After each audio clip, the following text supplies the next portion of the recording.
Hari ini kita akan melanjutkan pelajaran kita dengan tema kebenaran dan firman. Ini adalah bagian yang kedua. Bagian yang kedua di dalam pelajaran ini.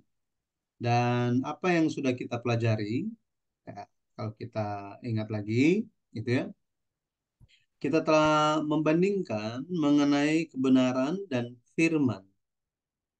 Hal-hal yang Yesus sampaikan itu merupakan hal-hal duniawi, hal-hal yang ada, yang kelihatan di bumi, tetapi Yesus menyampaikan hal-hal tersebut untuk atau sebagai gambaran mengenai hal-hal surgawi, hal-hal surgawi. Makanya Yesus selalu berbicara dengan perumpamaan, hal-hal yang kelihatan. Sedangkan yang ingin Yesus sampaikan adalah tentang surga, tentang kehendak Bapa, kehendak Allah. Ini bicara tentang hal-hal yang tidak kelihatan. Dan kita bisa melihat bahwa di dalam zaman Alkitab atau sejarah penebusan itu berbicara mengenai zaman. Setiap zaman itu ada hal-hal yang diberikan oleh Allah, dan jika umat Tuhan tidak mengikutinya, pada akhirnya umat Tuhan akan terjebak di dalam masa lalu, terikat kepada hal-hal di masa lalu yang seharusnya sudah menjadi dasar, harusnya maju, tetapi mereka masih ada di sana. Nah, ini terjadi kepada orang Yahudi. Ada zaman hukum Taurat. Itu ketika 10 perintah Allah dan juga hukum yang berkembang yang disampaikan oleh Allah, berdasarkan 10 perintah itu diberikan menjadi hukum Taurat. Ya, banyak sekali hukum Taurat. Dan siapa yang digunakan untuk menyampaikannya? Itu adalah nabi-nabi. Nabi-nabi di Perjanjian Lama. Dan ini menjadi jalan bagi umat Tuhan, khususnya umat Israel, bagi mereka untuk mengenal Tuhan dan datang ke hadapan Tuhan. Jadi hukum Taurat itu menjadi suatu jalan bagi mereka, jalan. Tetapi ketika Yesus datang di Perjanjian Baru, Yesus menyampaikan perumpamaan untuk menyampaikan kebenaran, menyampaikan fakta. Dan siapa yang sampaikan itu? Itu adalah Yesus Kristus. Dia menyampaikan kebenaran, dia menyampaikan perumpamaan untuk menggambarkan apa? Untuk menggambarkan hal-hal yang tidak kelihatan. Itu sebabnya, itu sebabnya ada yang ingin Yesus sampaikan sebenarnya. Dan ini berbicara tentang firman, berbicara tentang firman, perkataan, firman sorgawi. Dan kalau kita lihat, em, ada masa-masa ini kita akan lihat sebentar lagi. Jadi akan ada waktu ketika ketika umat Tuhan itu akan mengenal firman apa adanya. Firman Tuhan apa adanya. Dan segala sesuatu itu akan digenapi, akan selesai ketika kedatangan kedua dalam kemuliaan Bapa. Tuhan atau anak manusia akan datang kembali dalam kemuliaan Bapanya. Dan apa yang akan dia berikan? Dia akan berikan hidup kekal bagi kita. Itu sebabnya semua atau sejarah penebusan, itu sebabnya Alkitab berbicara tentang satu aja, Yesus. Makanya Yesus bilang apa? Akulah jalan, akulah kebenaran, dan akulah hidup. Itu sebabnya tidak seorang pun yang bisa datang kepada Bapa tanpa melalui Yesus. Di dalam Yesus ada semuanya. Ada semuanya. Maka kita bisa lihat bahwa Yesus ingin sekali menjelaskan tentang dirinya sendiri. Kita ingat firman di Yohanes 1 ayat 14. Yohanes 1 ayat 14 dikatakan apa? Firman itu menjelma menjadi manusia. Dia adalah Yesus Kristus. Penuh kasih karunia dan kebenaran. Yesus benar. Yesus satu-satunya yang benar. Tidak ada yang benar kecuali Yesus. Barang siapa ada di dalam Yesus, dia jadi orang benar. Barang siapa ada di dalam Bahtera, dia selamat. Benar ya? Nuh dan keluarganya. 8 anggota keluarga Nuh ini. ada di dalam Badrah, makanya mereka selamat. Makanya mereka disebut sebagai orang benar. Hari ini kita perlu ada di dalam Yesus. Hanya demikian kita diakui sebagai orang benar. Ya, jadi Yesus dia adalah Firman yang menjelma menjadi manusia. Kalau kita mundur di Yohanes 1 ayat 1, di situ berbicara tentang pada mulanya adalah Firman. Firman itu bersama-sama dengan Allah dan Firman itu adalah Allah. Makanya Yesus bilang apa? Firman itu rasul-rasul selalu bilang Firman itu tetap untuk kekal, Firman itu kekal untuk selama-lamanya. Yesus sendiri berbicara, langit bumi akan berlalu, tetapi perkataanku, firmanku tidak akan berlalu. Petrus bilang apa? Rumput menjadi kering, bunga menjadi layu, tetapi firman Allah kekal untuk selama-lamanya. Yesus dulu, sekarang, dan selamanya tetap sama. Tetap sama. Masalahnya di mana? Banyak, Nek. Masalahnya di kita. Benar ya? Masalahnya di kita yang eh, apa yang menyaksikannya, gitu ya. Kita yang menyaksikannya, kita sebagai penerimanya. Yesus tetap sama, tetapi nah, begitu banyak manusia, mereka memiliki penerimaannya berbeda-beda. Manusia berbeda-beda, berubah-berubah, tetapi Yesus tetap sama, firman tetap sama. Makanya di perjanjian lama, Tuhan itu tidak kelihatan. Apa? Tuhan itu bagaimana menyatakan dirinya? Tuhan menyatakan dirinya melalui firman yang disampaikan oleh nabi-nabi. Tetapi orang Israel tidak percaya kepada Tuhan yang tidak kelihatan itu, yang hanya dalam bentuk firman itu.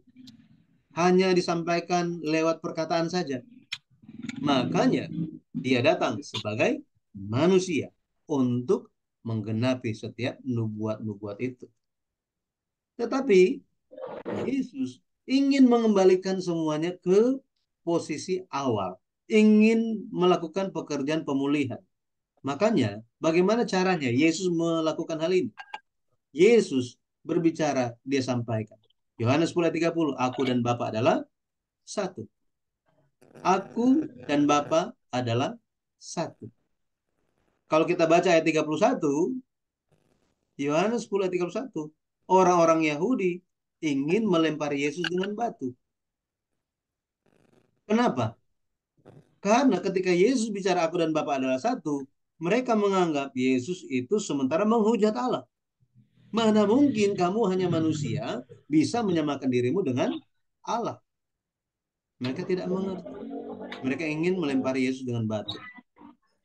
Itu jadi menurut orang Yahudi, perkataan Yesus, aku dan Bapa adalah satu, itu bukanlah kebenaran. Tetapi Yesus bilang apa? Aku dan Bapa adalah satu. Itulah yang benar. Yohanes 14 ayat 7, Yesus jelaskan kepada mereka, sekiranya kamu mengenal aku, pasti kamu juga akan mengenal Bapakku. Sekarang ini kamu mengenal dia dan telah melihat dia. Nah loh, Yesus bicara ini kepada murid-murid Yesus. Yesus bilang apa? Kalau kamu kenal aku, kamu kenal Bapakku. Sekarang ini, kamu sudah kenal Bapa dan kamu telah melihat Bapa. Yesus sementara bicara apa di sini? Ya, Yesus sementara berbicara tentang dirinya sendiri kan? Yesus sementara berkata bahwa apa? Kalau kalian mengenal aku, kalian akan mengenal aku sebagai siapa? Bapa. Dan kalian telah melihat Bapa itu. Murid-murid agak kebingungan. Tetapi yang berani bicara cuma Filipus. Filipus bilang apa? Filipus berbicara di ayat yang ke-9. Ya. Ayat yang ke-8, Filipus bilang begini. Di ayat yang ke-8, Tuhan, tunjukkanlah, perlihatkanlah Bapa itu kepada kami, maka itu sudah cukup bagi kami. Ayat 9, Yesus jawab apa? Telah sekian lama aku bersama-sama kamu, Filipus, namun engkau tidak mengenal aku. Nah, ingat, di ayat yang ke-7, Yesus bilang apa? Kalau kalian mengenal aku, pasti kalian mengenal Bapa. Terus Yesus lanjut apa? Sekarang ini kamu telah mengenal dia, mengenal Bapa. dan kamu telah melihat Bapa itu. Tiba-tiba Filipus bilang apa? Tunjukkanlah Bapa itu kepada kami. Yesus bilang, saya sudah sama-sama dengan kamu, Filipus, tapi kenapa kamu tidak mengenal aku? Yesus lanjut, barang siapa telah melihat aku, ia telah melihat Bapa. Bagaimana engkau berkata, tunjukkanlah Bapa itu kepada kami? Tidak percayakah engkau bahwa aku di dalam Bapa dan Bapa di dalam aku? Apa yang aku katakan kepadamu, tidak aku katakan dari diriku sendiri, tetapi Bapa yang diam di dalam aku. Dialah yang melakukan pekerjaan. Jadi orang-orang masih bengong dan tidak percaya kepada Yesus. Ya. Makanya Yesus bilang apa? Yesus bilang di ayat yang ke-20. Pada waktu itulah kamu akan tahu bahwa aku di dalam Bapakku dan kamu di dalam aku dan aku di dalam kamu. Jadi masalahnya apa? Masalahnya murid-murid tidak mengenal Yesus. Siapa Yesus yang sebenarnya? Mereka tidak mengenal siapa. Kenapa mereka tidak mengenal Yesus sebagai Bapa? Kira-kira kenapa? Ya, kalau kita lihat itu karena mereka tidak di dalam Yesus. Yesus, jadi mereka tidak ada di dalam Yesus. Mereka masih di luar Yesus. Makanya mereka tidak mengenal Yesus sebagai Bapa. Mereka hanya lihat Yesus, Yesus, Bapa, Bapa. Kenapa? Karena mereka dan Yesus tidak menjadi satu. Ini yang terjadi. Makanya Yesus bilang apa? Akan datang waktunya. Kamu akan tahu. Aku di dalam Bapakku, dan kamu di dalam aku, dan aku di dalam kamu. Ya. Ayat 24. Ayat 24. Dikatakan, barang siapa tidak mengasihi aku, ia tidak menuruti firmanku. Dan firman yang kamu dengar itu bukanlah daripadaku, melainkan dari Bapa yang mengutus aku. Jadi Yesus selalu menjelaskan dirinya, ya, dirinya. Tetapi orang-orang tidak menangkap firman Yesus. Mereka hanya berpikir Yesus, mereka hanya berpikir Bapa itu sebagai orang yang lain atau sosok yang lain, gitu ya. Mereka berpikir Bapa itu sosok yang lain. Tetapi Yesus bilang apa? Firman yang disampaikan itu dari Bapa, dari Bapa.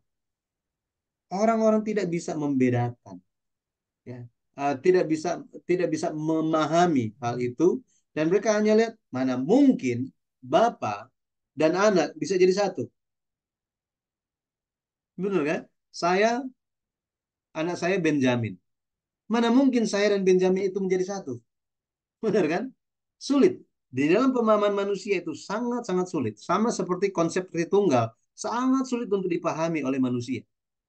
Tetapi jika kita ada iman, maka kita bisa memahami dan percaya. Seperti itu. Makanya Yesus mengajar. Yesus senantiasa mengajar. Tetapi tujuan Yesus mengajarkan firman itu supaya mereka naik kelas. Supaya mereka bisa naik kelas. Supaya mereka bisa lebih bertumbuh di dalam pengenalan akan Tuhan. Yohanes 3:21, tetapi barang siapa melakukan yang benar, ia datang kepada terang, supaya menjadi nyata bahwa perbuatan-perbuatannya dilakukan dalam Allah. Dilakukan dalam Allah. Jadi di sini kita lihat di sini melakukan yang benar. Ya, di sini dikatakan begini kan, bahwa apa? Ketika kita melakukan kebenaran, ketika kita memiliki kebenaran, maka kita maju kepada siapa? Terang. Jadi em, kita harus datang kepada Yesus, memiliki Yesus di dalam kita, melakukan kehendak Yesus. Pada akhirnya, pada akhirnya kita bisa datang kepada terang. Kita bisa datang kepada terang. Ingat Yohanes 1 ayat 1-4. Pada mulanya adalah firman. Firman itu bersama-sama dengan Allah dan firman itu adalah Allah.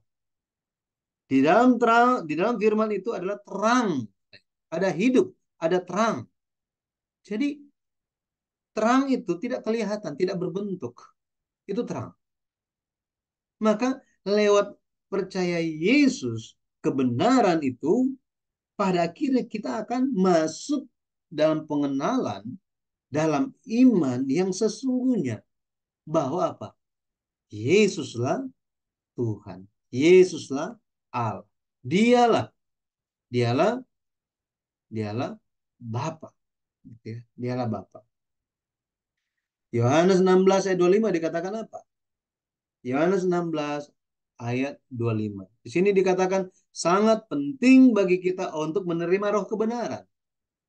Jika kita ada roh kebenaran, roh kudus itu, maka kita akan maju. Kita akan maju dan kita akan mengalami hal-hal yang bukan lagi perumpamaan, tetapi hal-hal yang dinyatakan secara langsung. Terus terang. Yohanes 16 ayat 25, semuanya ini kukatakan kepadamu dengan kiasan. Akan tiba saatnya aku tidak lagi berkata-kata kepadamu dengan kiasan, tetapi terus terang memberitakan Bapa kepadamu. Jadi akan tiba waktunya. Yesus berbicara dalam kiasan, dalam perumpamaan. Tetapi tiba waktunya apa? Dia tidak akan bicara lagi dengan kiasan, perumpamaan. Roh Kudus akan membimbing sehingga kita bisa memahami. Ya, memahami kebenaran itu secara langsung. Langsung, bukan dengan kiasan-kiasan lagi, tetapi langsung menerima firman itu.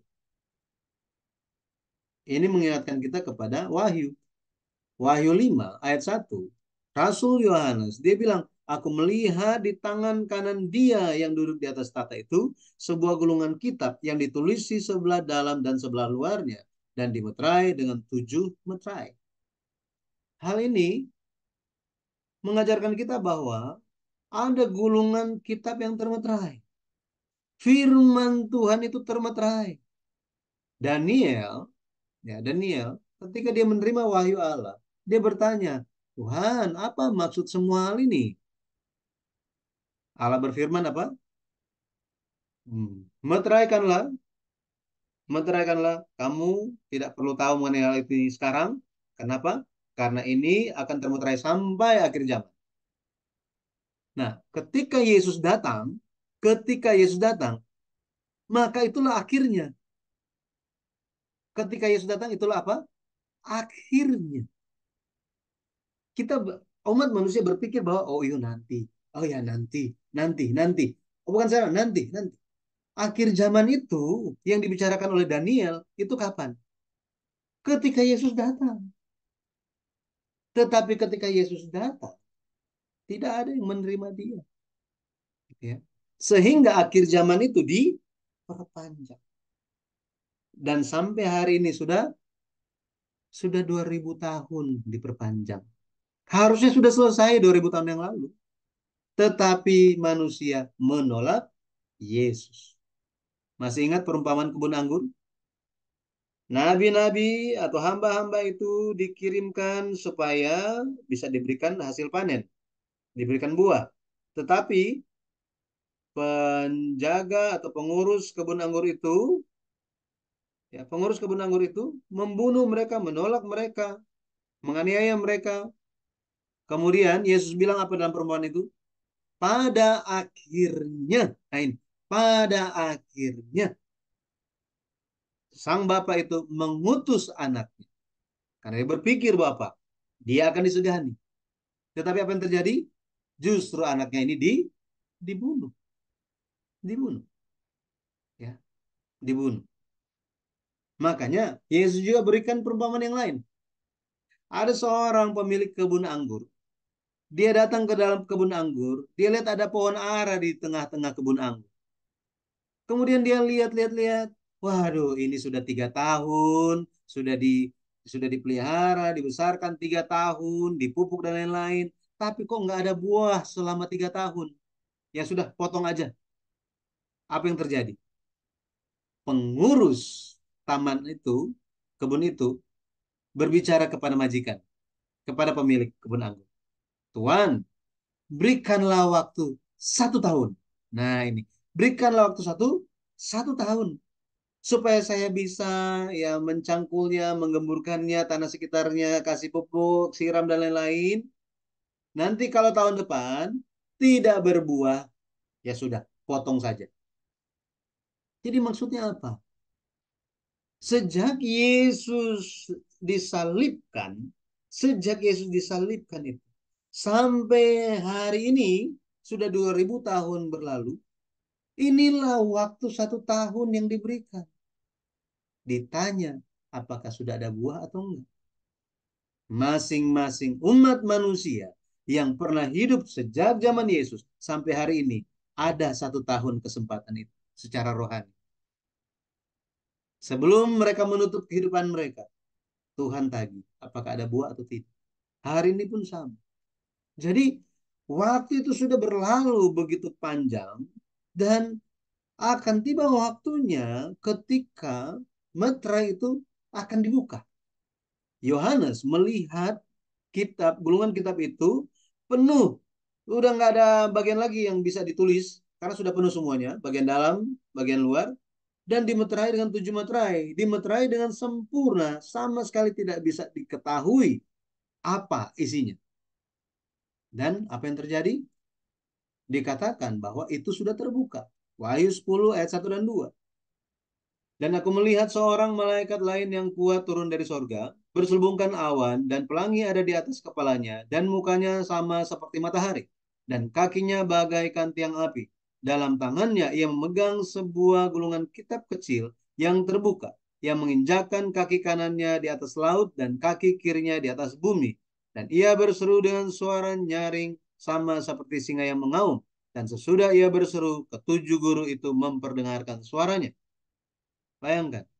Yesus berbicara dalam perumpamaan. Orang-orang masih kebingungan. Ketika kitab Wahyu itu ditulis, kita baca seperti ini. Waduh, ini kok kayak perumpamaan lagi kan? Kayak kiasan lagi. Kayak kiasan lagi. Ini artinya apa? Tetapi kalau kita lihat ayat yang kedua dikatakan. Di dalam tangannya ia memegang sebuah gulungan kitab kecil yang terbuka. Yang terbuka. Ini sama dengan yang dibicarakan di Yohanes 16 ayat 25 tadi. Firman akan disampaikan dengan terus terang. Inilah pekerjaan roh kebenaran. Pekerjaan roh kebenaran. Ya. Pada akhirnya di sini dikatakan ayat yang ketiga. Nah, kalau ayat yang kedua itu, ini kan kitabnya sudah terbuka. Terus malaikat lain yang kuat ini dikatakan ia menginjakan kaki kanannya di atas laut dan kaki kirinya di atas bumi. Ini menunjuk kepada bagaimana pekerjaan Tuhan yang akan berkuasa atas dunia dan bahkan atas orang-orang yang percaya, yang tidak percaya dan yang percaya. Dan pada waktu itu apa yang terjadi? Yang terjadi ayat yang ketiga, ia akan berseru dengan suara nyaring, sama seperti singa yang mengaum. Berseru dengan suara nyaring, ini artinya apa? Tidak ada yang ditutup-tutupi. Terus terang disampaikan. Inilah pekerjaan roh kebenaran. Inilah yang terjadi.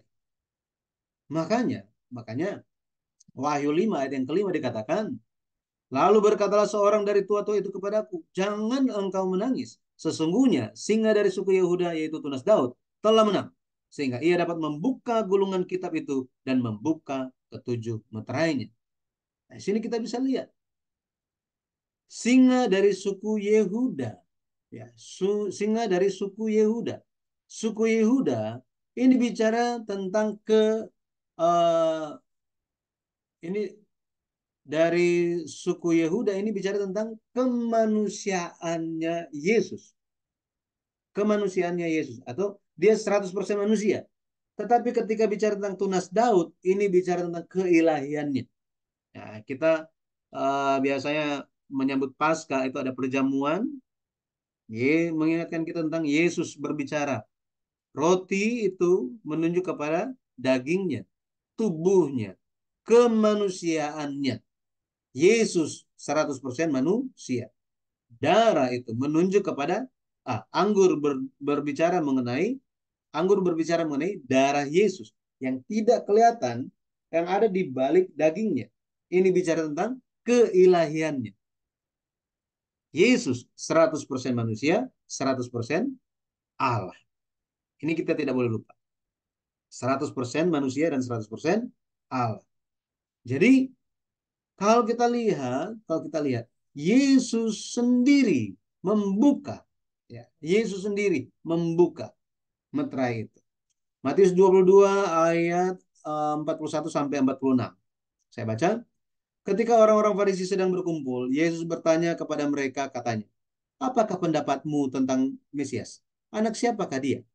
Kata mereka kepadanya, "Anak Daud." Katanya kepada mereka, "Jika demikian, bagaimanakah Daud oleh pimpinan roh dapat menyebut dia tuannya ketika ia berkata, Tuhan telah berfirman kepada Tuanku, duduklah di sebelah kananku sampai musuh-musuhmu kutaruh di bawah kakimu. Jadi, jika Daud menyebut dia tuannya, bagaimana mungkin ia anaknya pula? Tidak ada seorang pun yang dapat menjawabnya, dan sejak hari itu tidak ada seorang pun juga yang berani menanyakan sesuatu kepadanya. Bapak Ibu mengerti mengenai ayat ini? Jadi, Daud Daud berbicara di dalam Mazmur bahwa apa?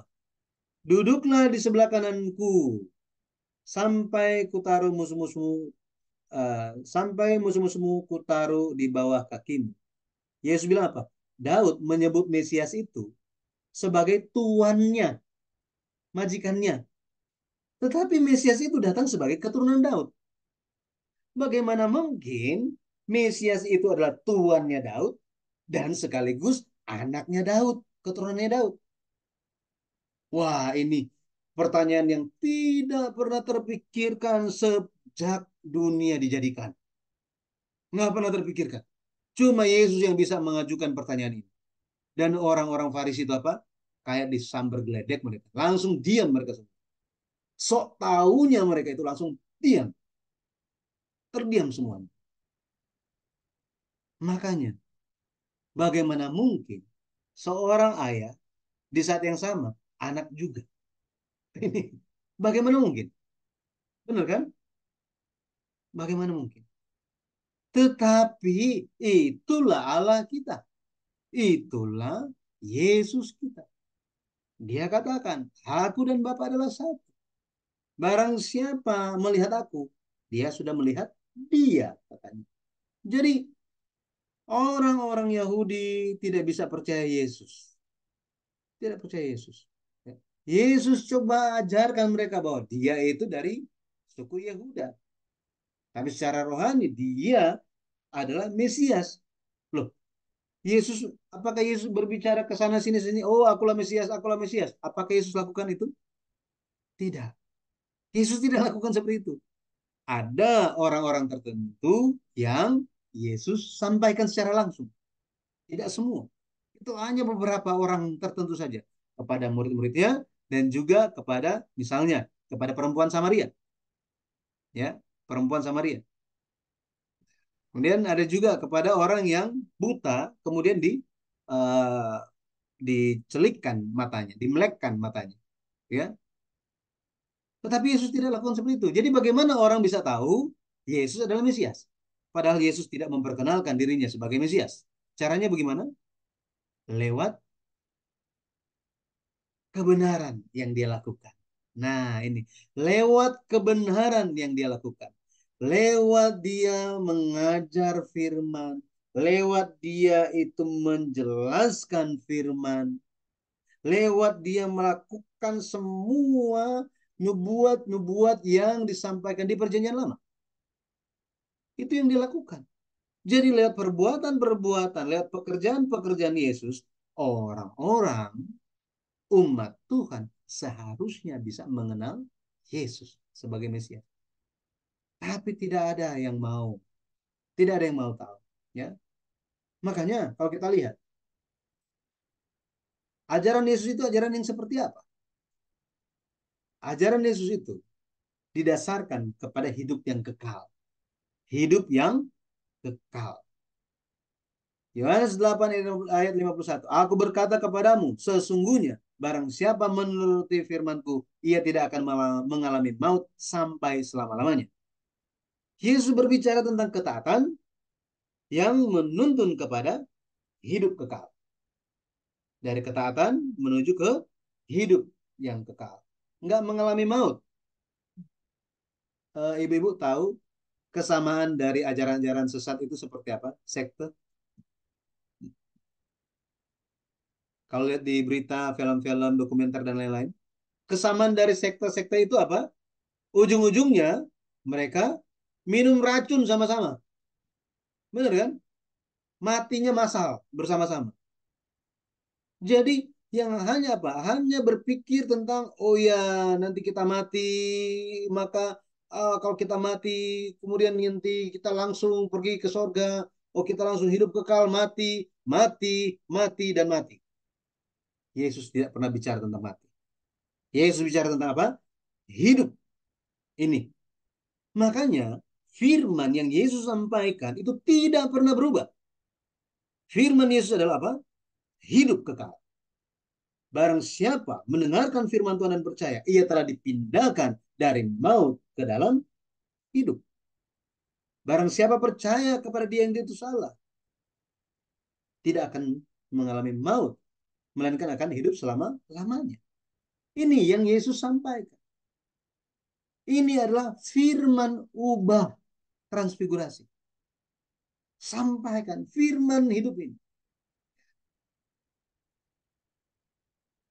Makanya kalau kita lihat bagaimana respon orang-orang di zaman Yesus dulu, 2000 tahun yang lalu, mereka tidak mengenal Yesus yang sebenarnya. Siapa Yesus yang sebenarnya? Sampai akhir tidak ada yang mengenal dia sebagaimana ia ingin dikenal. Ya, misalnya, misalnya anak kita itu amnesia, gitu ya. Ada suatu kecelakaan atau ada suatu hal terjadi sampai dia lupa bahwa kita itu mamanya, orang tuanya. Maka apa yang orang tua lakukan? Nanti mamanya akan kasih makanan favoritnya dia, gitu ya. Terus akan tunjukin foto sama-sama. Tujuannya apa? Supaya anak kita mengenal kita. Oh, kita lah orang tuanya. Kita ajak pergi ke tempat-tempat yang dulu dia pernah main kemana. Ajak ketemu teman-temannya. Pergi ini, pergi sana, cerita ini, cerita itu. Banyak sekali yang disampaikan. Tujuannya apa? Tujuannya supaya sang anak mengenal orang tuanya sebagai mama dia, papanya dia. Yesus lakukan itu selama 3 tahun. Berbusa-busa, pergi kemana-mana, Bible study melulu. Bible study melulu. Itu yang Yesus lakukan. Lebih banyak mana, mujizat atau Bible study? Bible study. Yesus itu wah, sampai serak-serak bicaranya. Bicara terus tentang firman Tuhan. Banyak hal yang ingin dia sampaikan. Tujuannya apa? Supaya mereka mengenal Yesus sebagai Bapa. Tetapi kalau kita lihat Matius 27 ayat 54, pengakuan itu cuma apa? Ini ketika Yesus ya, Yesus di dalam masa-masa dia bangkit kan? Dia mati, dia bangkit. Bahkan di masa-masa terakhir ini, pengakuan dari respon dari orang-orang adalah apa? Yesus adalah anak Allah. Anak. Jadi Yesus tidak menerima pengakuan atau kemuliaan yang seharusnya dia terima. Tidak menerima. Gitu ya. Tidak menerima. Makanya kalau kita lihat Yesus mengajarkan apa? Matius 16 ayat 7. Sebab anak manusia akan datang dalam kemuliaan Bapaknya, diiringi malaikat-malaikatnya. Pada waktu itu, ia akan membalas setiap orang menurut perbuatan. Di sini, anak manusia. Yesus bicara tentang kedatangan kembali. Yesus tidak katakan, Yesus akan datang dalam kemuliaan Bapaknya. Enggak. Yesus bilang apa? Anak manusia akan datang dalam kemuliaan Bapaknya. Artinya, ketika dia datang kembali, namanya sudah nama yang baru. Dan dia akan datang dalam kemuliaan Bapa. Kalau ibu-ibu pergi ke sekolah jemput, bisa bayangkan kalau misalnya, ya, misalnya pas kita jemput, di antara semua ibu-ibu yang menjemput ke sekolah gitu ya. Terus anak kita keluar dari ruangan, ya, keluar dari sekolah bersama dengan teman-temannya. Wah, semua teman-teman dari anak-anak kita itu lihat mamanya langsung, mama, mama gitu ya. Wah, tiba-tiba anak kita cuma diem aja, diem aja. Tiba-tiba dia datang kepada kita, kepada mamanya terus bilang, pulang. Perasaan ibu-ibu gimana? Mana kemuliaan mama sebagai mama? Nah, ini benar ya. Jadi, kalau kita perhatikan di dalam Alkitab, khususnya Perjanjian Lama, di situ dikatakan, apanya Tuhan yang mulia? Apanya Tuhan? Itu adalah namanya. Nah, ini namanya. Bagaimana Allah itu dikenal lewat namanya. Dia dimuliakan. Itu sebabnya ketika anak manusia itu datang kembali, ketika Yesus itu datang kembali, dia akan datang dalam kemuliaan Bapaknya. Barang siapa yang tidak mengenal dia sebagai Bapa, nah ini akan dituntut pertanggungjawabannya. Gitu ya. Makanya kita harus mengenal, harus mengenal, harus mengenal. Yohanes 1 ayat 1. Yohanes 1 ayat 1, di situ dikatakan apa? Ini Rasul Yohanes juga. Apa yang telah ada sejak semula, yang telah kami dengar, yang telah kami lihat dengan mata kami, yang telah kami saksikan, dan yang telah kami raba dengan tangan kami tentang firman hidup. Itulah yang kami tuliskan kepada kamu. Bisa lihat di sini keanehannya. Apa keanehan dari ayat ini? Rasul Yohanes bilang apa? Yang sudah ada sejak semula. In the beginning. Apa yang telah kami dengar? Apa yang telah kami lihat dengan mata? Apa yang telah kami saksikan? Dan apa yang telah kami raba? Tentang apa? Tidak dikatakan tentang Yesus. Dikatakan apa? Tentang firman hidup. Wah, luar biasa. Apa yang ingin Rasul Yohanes sampaikan, ajarkan kepada kita? Yesuslah firman. Yesus itu tidak ada kegelapan di dalamnya. Tidak ada yang disembunyikan di dalamnya. Yesus itu sangat terbuka, terang. Yesuslah terang. Dialah firman. Dialah sumber. Dialah sumber. Firman itu sendiri. Dialah terang itu sendiri. Itu sebabnya firman itu telah ditolak. Jadi banyak orang berpikir, oh Yesus ditolak, Yesus ditolak. Hanya apa? Sosok manusia ditolak. Dan banyak orang tidak memperhatikan bahwa, oh ternyata firman itu telah ditolak. Hari ini mereka bilang apa? Aku percaya Yesus, amin, aku orang percaya. Dunia ini luar biasa banyaknya orang yang percaya. Siapa yang percaya Yesus? Amin, aku percaya Yesus. Semua percaya, percaya Yesus. Tetapi apakah semua menerima firman? Itu pertanyaan besar. Apakah orang yang percaya menerima firman? Atau sebaliknya, percaya Yesus tapi menolak firman. Inilah fakta akhir zaman. Makanya Yesus katakan apa? Ketika anak manusia itu datang kembali, adakah ia mendapati iman di bumi? Saya berdoa dalam nama Tuhan Yesus Kristus kita bisa berkenan kepada Tuhan. Ketika dia datang, dia melihat, waduh, iman ini menyegarkan hati. Ya, iman ibu-ibu yang ikut ajaran sejarah perebusan. Wah, menyenangkan, menyegarkan. Ayat yang terakhir, Filipi 4 ayat 9. Dan apa yang telah kamu pelajari, dan apa yang telah kamu terima, dan apa yang telah kamu dengar, dan apa yang telah kamu lihat pada lakukanlah itu. Maka Allah sumber damai sejahtera akan menyertai kamu.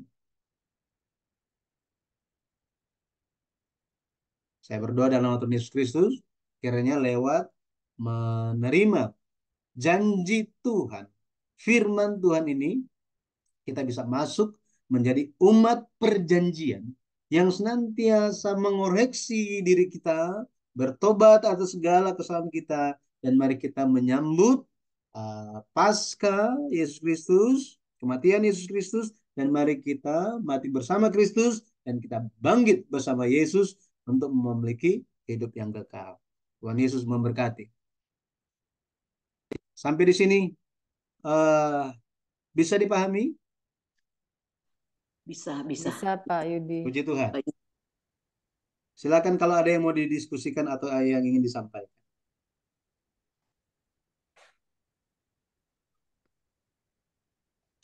Biasa gereja-gereja lagi sibuk ya, persiapan Paskah ya. Ya, besok. Jadi Paskah di dalam Alkitab sebenarnya bicara tentang hari Jumat. Iya, mestinya Jumat Ya, ya, bukan Minggu ya. bukan Minggu. Cuma dalam tradisi sudah seperti itu sehingga seperti pemahaman ini. Saya lihatnya pemahaman. Pemahaman itu maknanya itu disatukan. Nah, disatukan. Jadi Hmm. uh, yang penting kita mengerti saja, gitu ya, Iya, mengerti bahwa iya, ada Paskah, ada kebangkitan. Ini iya. ya, Paskah berbicara tentang Pesak, Passover. Pes Jadi Passover lewat. malaikat maut itu melewati rumah yang ada darah Anda. anak domba. Arah di pintu. Nah, ini gitu ya. Ini bicara tentang domba, waktu ketika domba Paskah itu Beli. dikorbankan itu di antara jam 3 jam ya di antara jam 3 sampai jam 6 sore. Ini. Jadi tradisi orang Yahudi kalau Paskah gitu ya, bulan Nisan tanggal 14, mereka udah tunggu pas jam 3 antara jam 3 sampai jam 6, maka domba Paskahnya itu disembelih. Yesus Yesus mati setelah jam 3 gitu 3. ya. Jadi menggenapi semua nubuatan. Ya, silakan kalau ada yang mau disampaikan. Ya, saya juga sulit Pak Yudi. Kalau mau ngomong eh, Paskah harusnya Jumat kan? Karena itu melewati. Ya, Cuma nggak ya apa-apa, nggak apa-apa. asal pengertiannya kita udah Asal nangkap. pengertiannya aja. Heeh. Karena orang udah bilang ya hari Minggu katanya Paskah. Hari Minggu tuh Ya, kebangkitan sebenarnya. ya. Yang penting Dari sejak kita mengerti. kapan ya Pak Yudi hari Minggu itu disebut Paskah ya? Sejak kapan ya itu ya? Sebenarnya itu kalau dilihat itu cuma cuma di Indonesia saja. Oh iya benar ya. Cuma di Indonesia saja. Istilah itu hanya digunakan di Indonesia. Di luar negeri enggak? Enggak ya, cari gampang aja ya. Ya, bagaimana bagaimana eh, apa pendahulu-pendahulu Oh iya. gereja di Indonesia mereka Hmm.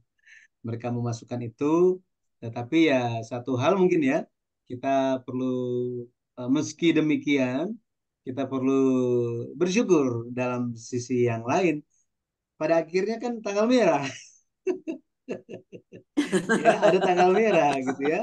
Meskipun Paskah itu hari Minggu dalam makna kalender Indonesia, tapi kan hari Jumatnya itu Ah, kan Jumat Agung gitu. Jumat Agung. Tanggal merah. Bayangkan kalau itu tidak diperjuangkan zaman dulu, waduh, hari Jumat kita tetap masuk kerja, Iya, benar. ya Tetap kan? kerja Jumat. Bersyukur. Pak Yudi, Ya, mau tanya. Jadi sebutan Tuhan Yesus itu adalah anak Allah, nggak tepat dong ya Pak? Tadi yang Pak Yudi bilang dia tidak mendapat sepenuhnya kemuliaan. jadi kita memahaminya begini. Yesus adalah anak Allah. Amin. Gitu ya. Hmm. Itu amin. Tetapi lewat pengenalan ini, lewat pengenalan ini harus maju. Ini maksudnya. Itu menjadi suatu step pertama. Ya, step pertama. Kalau kita pelajari lebih detail, sejak kapan Yesus mulai memberitakan kematian dia? Sejak kapan? Ya. Sejak kapan Yesus menyatakan bahwa dia akan ke Yerusalem, akan menanggung penderitaan dari pemimpin-pemimpin agama, akan mati, tetapi akan bangkit di hari ketiga. Itu Sejak pas awal titik kapan? sampai 4 kali kan? Iya, itu pas di titik kapan itu diberitakan? Sejak disampaikan. Sejak Pemberitahuan yang pertama. Sejak pengakuan Petrus. Punya murid. Sejak oh ya pengakuan Petrus. Petrus bahwa dia Mesias.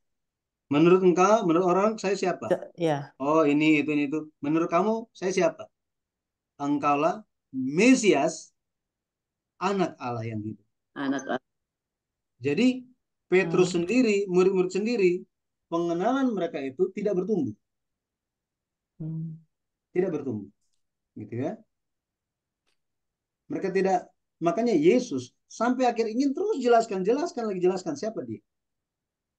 Kalau kita baca Yohanes pasal 12 sampai 14 itu, atau Yohanes 14, itu semua berbicara mengenai pengajaran-pengajaran Yesus. Gitu ya. Siapa dia yang sebenarnya. Ya.